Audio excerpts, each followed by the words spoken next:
একটা সময় আমরা সন্ধ্যার সাথে সাথে ঘরের মধ্যে ঢুকে যাইতাম, আর বের হইতাম পরের দিন সকালবেলায় সূর্য ওঠার পর। ফজরের নামাজ ঘরের মধ্যে আদায় করা লাগতো। মসজিদ বানানোরও কোনো উপায় আমাদের ছিল না। কিন্তু আমাদের এলাকায় দুইটা ক্যাম্প হইছে, একটা সেনাবাহিনীর আর একটা হলো বর্ডার গার্ড বাংলাদেশের। বলে এই দুইটা ক্যাম্পে 50-50, 100 জন সৈন্য আছে।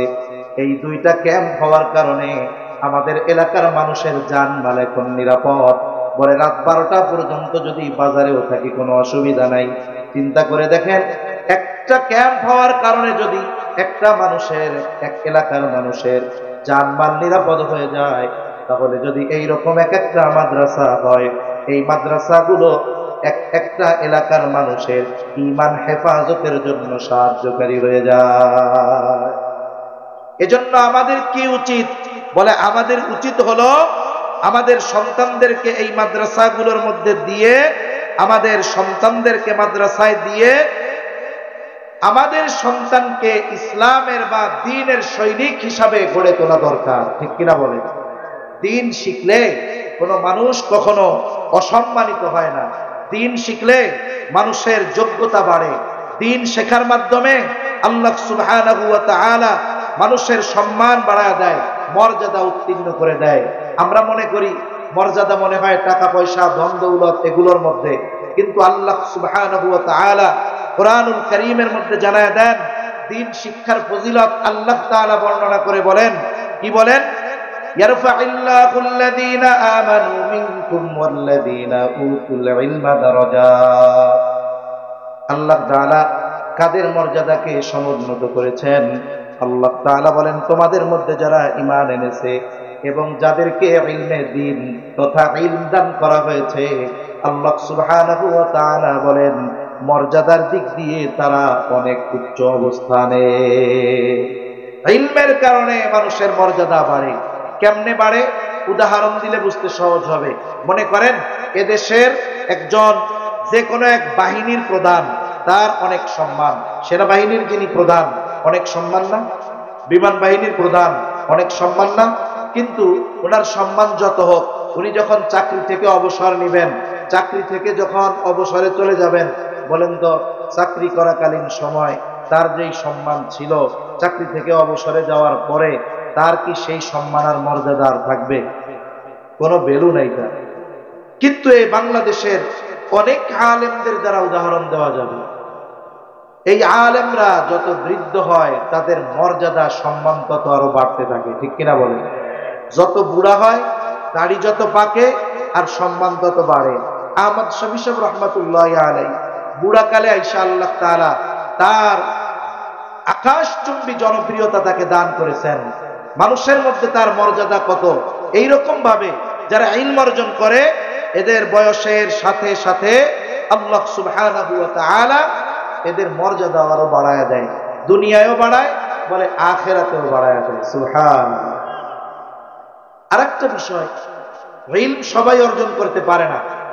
আল্লাহ তাআলা যাকে কবুল করে সেই পারে, তবে বান্দা চেষ্টা করতে পারে। এখন যদি কেউ এই চিন্তা করে বসে থাকে আল্লাহ যদি কবুল করে তাহলে তো হবে, যা হয় হবে, আমি বসে থাকি, বিষয়টা এমন নয়। বরং বান্দার কাজ চেষ্টা করা। বান্দা যদি চেষ্টা করে, তৌফিক দেওয়ার মালিক কে?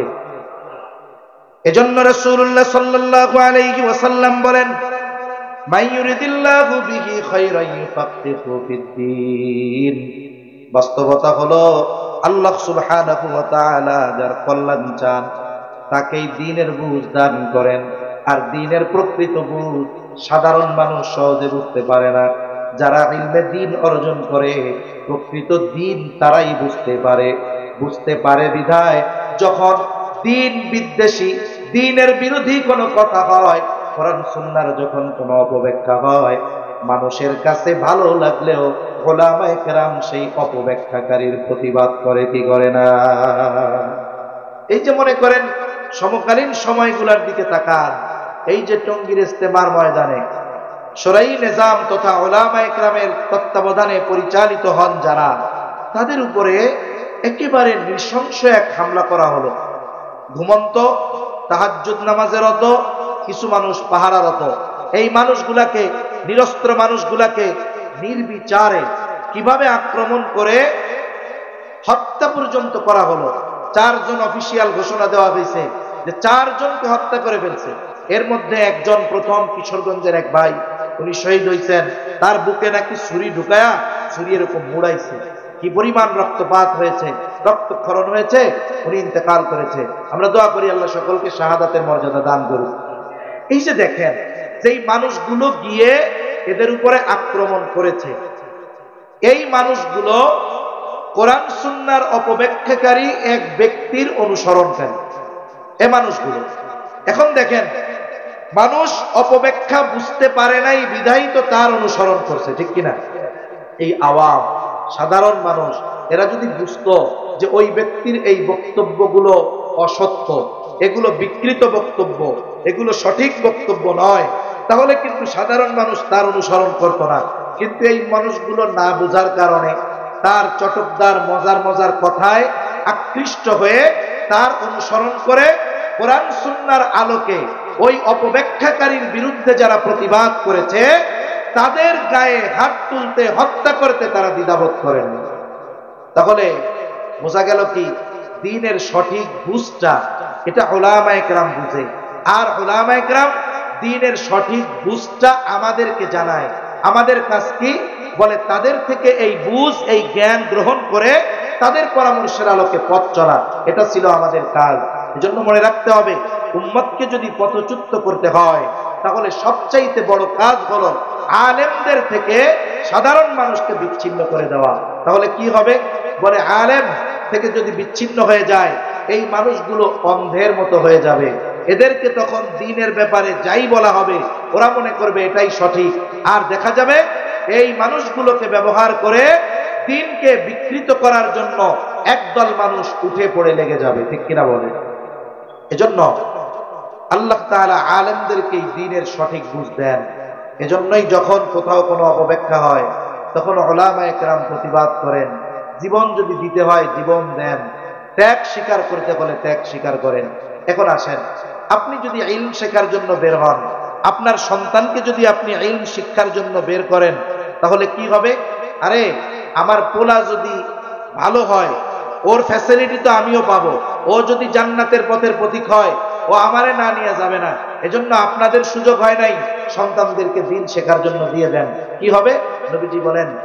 নবীজি বলেন মান সালাকা তারিকান ইয়ালতামিসু ফীহি ইলমা সাখালাল্লাহু লাহু বিহি তারিকান ইলাল জান্নাহ। নবীজি সাল্লাল্লাহু আলাইহি ওয়াসাল্লাম বলেন, যেই ব্যক্তি ইলম অর্জনের জন্য পথ অবলম্বন করে, কোন পথে চলে, বলে এই যে ইলম অর্জনের জন্য পথ চললো, এর দ্বারা তার ফজিলত কি? নবীজি সাল্লাল্লাহু আলাইহি ওয়াসাল্লাম বলেন, সাখালাল্লাহু লাহু বিহি তারিকান ইলাল জান্নাহ। এর বদৌলতে আল্লাহ রাব্বুল আলামিন তার জন্য জান্নাতের পথকে সহজ করে দেয়। কোন বাবা চায় না তার সন্তানের ক্ষতি হোক। সব বাপ তার সন্তানের কল্যাণ চায়, উপকার চায়। আমিও চাই আমার সন্তানের জন্য জান্নাতের পথ সঠিক সহজ হয়ে যাক। এই জন্যই তো আমি আমার সন্তানকে দ্বীন শেখাবো। আমরা আমাদের সন্তানকে দ্বীন শেখাবো কেন? বলে যাতে করে আমার সন্তানের জন্য জান্নাতের পথ সহজ হয়ে যায়, ঠিক কিনা বলে? এই ইলম অর্জন করা এটা খুব গুরুত্বপূর্ণ বিষয়। আল্লাহ তাআলাও তো বললেন ইলমের কারণে আল্লাহ তাআলা মর্যাদা বাড়ায়া দেয়। এখন আসেন, এই ইলম শিখলে এত ফজিলত, এখন অভিভাবক যে তার তো শেখার সুযোগ নাই, সে যদি শেখায় তাইলে তার সওয়াব আছে না নাই? দ্বীন শুধু শেখা ফজিলতময় তা না, দ্বীন শেখানো ফজিলত। সুবহানাল্লাহ বলে। এক নাম্বার, এই দ্বীন শেখানো ফজিলত এটা কয়েকভাবে হতে পারে। বলে এক নাম্বার, অভিভাবক হিসাবে হতে পারে। আপনি অভিভাবক, আপনার সন্তানকে আপনি দ্বীন শেখালেন। এই দ্বীন শেখানোর দ্বারা কি হবে? বলে সন্তান যদি দ্বীনদার হয়, আলেম হয়, আপনি তার কারণে দুনিয়ায়ও সম্মানিত হবেন, আখিরাতেও আপনি সম্মানিত হবেন। 2 নাম্বার, দ্বীন শেখানো ফজিলত, বলে এটা শিক্ষক হিসাবে হতে পারে। এই যে মাদ্রাসার যারা শিক্ষক কোরআন শিখায়, এদের মর্যাদা কত জানেন? নবীজি সাল্লাল্লাহু আলাইহি ওয়াসাল্লাম বলেন, খায়রুকুম মান তাআল্লামাল কুরআনা ওয়া আল্লামা। নবীজি সাল্লাল্লাহু আলাইহি ওয়াসাল্লাম বলেন, খায়রুকুম মান তাআল্লামাল কুরআনা ওয়া আল্লামা, তোমাদের মধ্যে সর্বোত্তম ওই ব্যক্তি যে কোরআন শিখায় এবং কোরআন শিক্ষা করে। এই মাদ্রাসার শিক্ষক, এরা যারা দ্বীন শেখায়, কোরআন শেখায়, এদের মর্যাদা আমরা হয়তো দিতে পারি না ঠিক, কিন্তু এদের মর্যাদার ঘোষণা নবীজি দিয়ে গিয়েছেন যে মানুষের মধ্যে সর্বশ্রেষ্ঠ মানুষ হলো তারা যারা এই কোরআন শিখে আর যারা কোরআন শিখায়। আপনি যদি আপনার সন্তানকে সর্বোত্তম মানুষদের অন্তর্ভুক্ত করতে চান, তাহলে আপনাকে দ্বীন শেখানোর ব্যবস্থা করতে হবে সন্তানের জন্য। আবার কেউ যদি দ্বীন শেখায়, বলে দ্বীন শেখায় যারা ওস্তাদ যারা আছে এরাও মানুষের মধ্যে সর্বোত্তম মানুষ। এজন্য মাদ্রাসায় যারা পড়ায়, ওস্তাদ শিক্ষক, এদেরকে আমাদের সর্বোচ্চ রেসপেক্ট করা দরকার, সর্বোচ্চ সম্মান করা দরকার। আলেমদেরকে সম্মান করা দরকার, হাফেজদেরকে সম্মান করা দরকার। কেন? বলে এরা নবীর ভাষায় এই পৃথিবীর সর্বোত্তম মানুষ। তাহলে দ্বীন শেখানোর ফজিলত, দ্বীন শেখানো কয়েকভাবে হতে পারে। একটা হলো অভিভাবক হিসাবে সন্তানকে শেখার জন্য দিল, আর একটা হলো শিক্ষক হিসাবে। এখন একজনের সন্তান নাই, সে নিজেও শিক্ষক না, এখন সে এই ফজিলত অর্জন করবে কেমনে? বলে সে অর্জন করবে এই যে যারা দ্বীন শিখতেছে এদেরকে সাহায্য করার মাধ্যমে। যারা দ্বীন শেখার ব্যবস্থা করে দেয় এরাও সাহায্যকারী। এই যে মাদ্রাসায় যারা সহযোগিতা করে এরা দ্বীন শেখান, এই দ্বীনের সহযোগী। যারা টাকা পয়সা দেয়, যারা সন্তান দিচ্ছে, জায়গা দিচ্ছে, জমি দিচ্ছে, পরামর্শ দিচ্ছে, বলে এই সমস্ত মানুষগুলো হলো এই দ্বীনের সহযোগী। আমাদেরও উচিত, যদি আমরা পারি, যদি আমাদের সন্তান না থাকে, আমাদের দ্বীন শেখানোর মতো সুযোগ না থাকে, আমাদের উচিত যে আমাদের এই দ্বীনের সহযোগীদের তালিকায়ও হলে আমাদের থাকা দরকার। এখন আসেন, এই যে কোনো দ্বীনি কাজে যদি কেউ সহযোগিতা করে, আল্লাহ সুবহানাহু ওয়া তাআলা এই ব্যাপারে বলেন, ওয়া তাআওয়ানু আলাল বিররি ওয়াত তাকওয়া। আল্লাহ তাআলা প্রতিযোগিতা করার কথা বলেছেন কিসের মধ্যে? আল্লাহ সুবহানাহু ওয়া তাআলা বলেন, তোমরা সৎকর্ম ও তাকওয়ার কাজে একে অপরের সাথে প্রতিযোগিতা করো। কিন্তু আমাদের প্রতিযোগিতা সৎকর্মের মধ্যে না, আমাদের সৎকর্ম দ্বীনি সহযোগিতার মধ্যে না। আমাদের প্রতিযোগিতা হলো কেমনে আমি সম্পদের অঢেল পাহাড় বানাবো, কেমনে একজন 5 তলা বানাইছে আমার পাশে, আমি কেমনে 10 তলা বানাবো, আর একজন 10 তলা বানাইছে, আমি কেমনে 20 তলা বানাবো। একজন একটা ফ্যাক্টরি বানাইছে, আমি কেমনে 5টা ফ্যাক্টরি বানাবো, আর একজন 5টা বানাইছে, আমি কেমনে 10টা বানাবো। আমাদের প্রতিযোগিতা হলো এই জাগতিক বিষয়ে, অথচ দ্বীনের ক্ষেত্রে, তাকওয়ার ক্ষেত্রে, ইবাদতের ক্ষেত্রে আমাদের মধ্যে কোনো প্রতিযোগিতা নাই।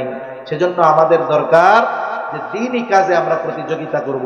এক হাদিসের মধ্যে আসছে, রাসূল আকরাম সাল্লাল্লাহু আলাইহি ওয়াসাল্লাম বলেন, জিহাদের ময়দানে যে তীর নিক্ষেপ করা হয়, প্রত্যেকটা তীরের বদৌলতে আল্লাহ তাআলা 3 জনকে জান্নাতে দাখিল করবে। কয়জনকে? 3 জনকে। বলে একজন যে তীরের কারিগর, যে তীর প্রস্তুত করছে সওয়াবের আশায় যে এই তীর দিয়া জিহাদের ময়দানে তীর নিক্ষেপ করা হবে। এরপরে বলে আরেকজন যে তীর নিক্ষেপকারীর সহযোগী, তীর দিছে যে আপনি মারেন, বলে ওই সহযোগীকেও জান্নাতে দেওয়া হবে। আরেকজনকে বলে যে তীর নিক্ষেপ করেছে জিহাদের ময়দানে, বলে এই ব্যক্তিও জান্নাতে যাবে। তাহলে দেখুন, ভালো কাজ করছে একজন, তীর নিক্ষেপ করেছে একজন, কিন্তু বানানেওয়ালা, সাহায্য করনেওয়ালা, বহন করনেওয়ালা তারাও তাদের সমপরিমাণ সওয়াব পেয়ে গেল। এখন আপনি এই প্রতিষ্ঠানগুলোর জন্য যদি সহযোগী হন, আপনার সন্তান নাই, অন্যভাবে সহযোগিতা করার সুযোগ নাই, আপনি অর্থ দিয়ে কিছু সহযোগিতা করতেছেন, কিছু পরামর্শ দিয়ে সহযোগিতা করতেছেন, তাহলে আপনিও এই দ্বীনের কাজের সহযোগী। মনে রাখতে হবে, আমরা কখনো দ্বীন বিদ্বেষী হব না, দ্বীনের সহযোগী হব। দ্বীন বিদ্বেষী হব না, উলামা বিদ্বেষী হব না, আলেম বিদ্বেষী হব না।